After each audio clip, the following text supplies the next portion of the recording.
example, we're here at Beach Break Live. You played here last year. How does it feel to come back, having a bigger slot on the main stage? Yeah, it's amazing. It's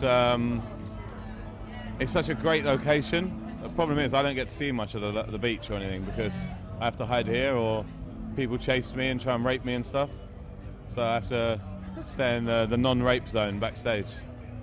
That's very important. That is. Is it too early for rape humour? No, okay. no. I don't mean like actual rape. I mean like, when people just want to touch you. Want a piece of you. Yeah, but it's nice weather. Hopefully it doesn't rain, and just gonna get everyone bouncing basically. Awesome. So you are #1 in the UK singles chart at the moment. Congratulations. Thank you. How does it feel? It's the first time, isn't it? Yeah, it's like I've been doing this like 7 years, and I always used to say I know when I'm #1, and now I've got one. I'm just telling everyone. I used to say it's not about the charts. It's just about having great songs. It doesn't matter whether you're 1, 2, or 3. But then when you're at #1, you're like, oh yeah. I'm at #1. But I'm trying to stay grounded and stay focused because, I've got 3 more singles out this year. I've got my album out. I've got like 20 festivals. I've got a UK tour. I've got America and Europe next year. And then you just got to keep writing better songs. You can't ever rest on your laurels and think, oh, I've had a #1 now, I can relax. Yeah. Well, I was going to ask you actually your festivals this summer. Do you actually know how many you're doing? It seems like you're doing all of them. I don't know. You guys should probably know this, but my live agent seemed to think that I was doing more festivals than any other UK act that he knew of. Wow.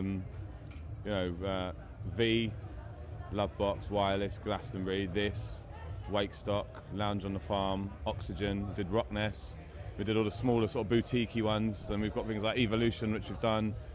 I've got a festival weekend for the whole summer. Yeah. I think it was like 20 in total. That's amazing. You'll have a fantastic summer. I love it. It's my favourite part of my job.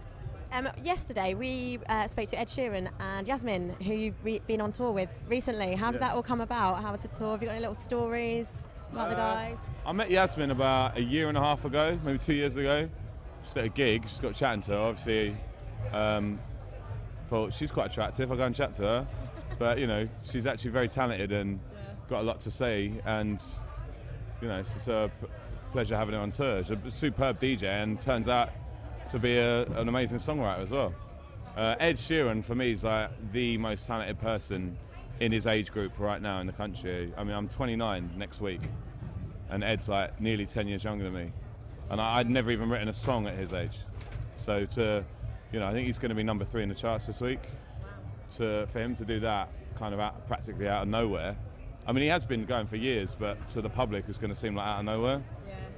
It's just, it's a pleasure to be associated with these acts. Are you still much of a festival goer yourself? Sort of before you started performing, did you used to go with all your mates? You know what? I was a bit late on the festival thing. I think I missed out on it. I was always into rap, and I didn't really know about festivals when I was like 18. You're talking a decade ago, and I don't think festivals were popular 10 years ago as they are now. Now there seems to be more festivals than ever. Yeah. My first festival I ever went to was Oasis, supported by the Streets, and I remember being in the crowd thinking this was nuts. I was completely off my face, and then about 3 months later I signed to Mike Skinner's label when my first album came out, so that was a bit of a weird experience, but I don't think I'm ever going to be able to go and enjoy a festival again as a punter. Yeah. Unless I start writing loads of rubbish songs and people forget who I am, and at the moment it's just getting hounded everywhere I go, getting chased down train platforms. There was like paps at the airport. It's just, I can't really take it all. It's a bit weird. I just try and ignore it because I just want to try and remain as normal as possible and pretend that it's not all there. You know what I mean? This is a random question, but have you ever experienced festival toilets out the front? Yes, I have. It's pretty disgusting. So we're having a bit of a conversation backstage, a little bit of a wager between us lot. There's £1 million on the table. Would you swim a length of the toilet long drop? Nah. 2 million. Now, do you know what? These money questions, and I know it sounds really weird, I always think I would never want to win the lottery. I'd rather make $1 million myself. And I don't even know if I'd want to be worth 15, 20 million or 100 million. I don't know if I'd be that happy.